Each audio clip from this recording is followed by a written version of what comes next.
ఓం శ్రీ మహాగణాధిపతియే నమః. శ్రీ గురుభ్యో నమః. హరి ఓం. ఈరోజుని ఒక విషయం గురించి ప్రజల ముందుకి, భక్తుల ముందుకి, హనుమద్భక్తుల ముందుకి తీసుకొస్తున్నాను. ఏంటయ్యా అంటే అది ఆలయ సాంప్రదాయానికి, సనాతన ధర్మానికి విరుద్ధంగా ఎక్కడా కూడా ఏ సాంప్రదాయంలోనూ కూడా లేని విధంగా అటు హిందూ సాంప్రదాయంలో కానీ, అటు మహమ్మదీయ సాంప్రదాయంలో కానీ, క్రైస్తవ సాంప్రదాయంలో కానీ ఎక్కడా కూడా చెయ్యని విధంగా జరిగిన విషయం మీ అందరి దృష్టికి తీసుకొస్తాను.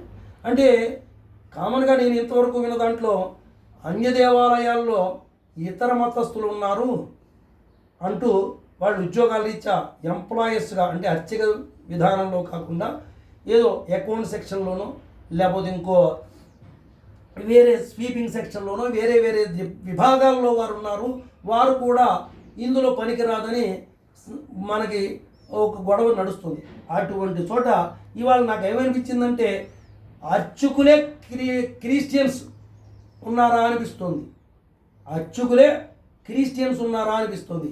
ఎందుకయ్యా అంటే మొన్న 8వ తారీఖుని ఒక ప్రతిష్ఠ జరిగింది. విగ్రహ ప్రతిష్ఠా సముదాయం, విగ్రహం ప్రతిష్ఠ ఒకటి కాదు, విగ్రహ ప్రతిష్ఠా సముదాయం జరిగింది.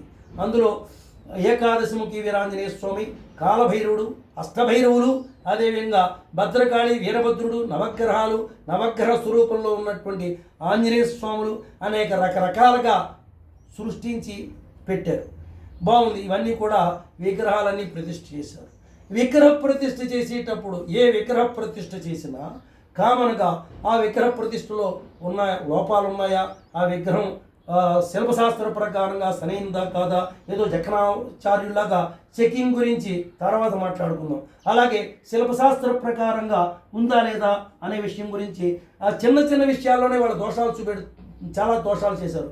అంటే అలాగే శిల్పశాస్త్రంలోనూ ఆగమ శాస్త్రంలోనూ దోషాలు లేవా అంటే మీకే అర్థమేంటి ఈ పాటికి? ఈ చిన్న చిన్న విషయాల్లోనే దోషాలు, ఇన్ని దోషాలు ఉన్నప్పుడు ఆగమ శాస్త్రంలో ఉన్నాయా లేదా, లేదా ఆ గుడి సాంప్రదాయంలో పూర్వం నుంచి పూర్వీకులు ఆ గుడి కట్టినప్పుడు చేసిన సాంప్రదాయంలోనే నడుస్తుందా, లేదా కొత్త సాంప్రదాయాలు కొత్త పొత్తులు తొక్కిస్తున్నారా అనే విషయం గురించి మీకు అర్థమవుతుంది.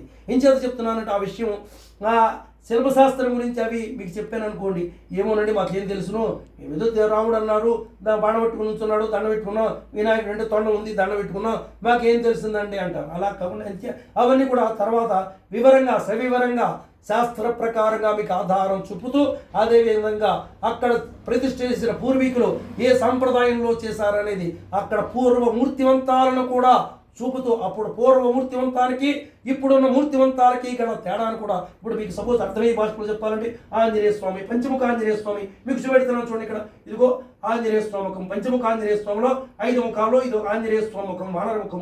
ఇదిగో ఇది దక్షిణ ముఖంలో నారసింహస్వామి, ఇటువైపు పశ్చిమంలో గరుత్మంతుడు, ఇటువైపు వరాహస్వామి, పైన హయగ్రీవి ఉంటుంది. ఇది శిల్పశాస్త్ర ప్రకారంగా, ఆగమశాస్త్ర ప్రకారంగా సువచ్చలతో కూడిన సాంప్రదాయంలో వచ్చిన ఆ పూర్వీకుల నుంచి వచ్చిన సాంప్రదాయం ప్రకారంగా చెప్పబడిన విగ్రహం ఇది. అలాగా ఇప్పుడు కొత్తగా ప్రతిష్ఠ చేసిన విగ్రహాలు అలాగే పూర్వీకుల సాంప్రదాయం ప్రకారంగానే వచ్చా, లేదా మన సాంప్రదాయాలు మనమే సృష్టించామా అనేది మీకు తర్వాత వివరంగా సవివరంగా చెప్తాను. చిన్న చిన్న విషయాల గురించి మీతో మీరందరూ ఎరుగున్న విషయాల గురించి చెబుతాను.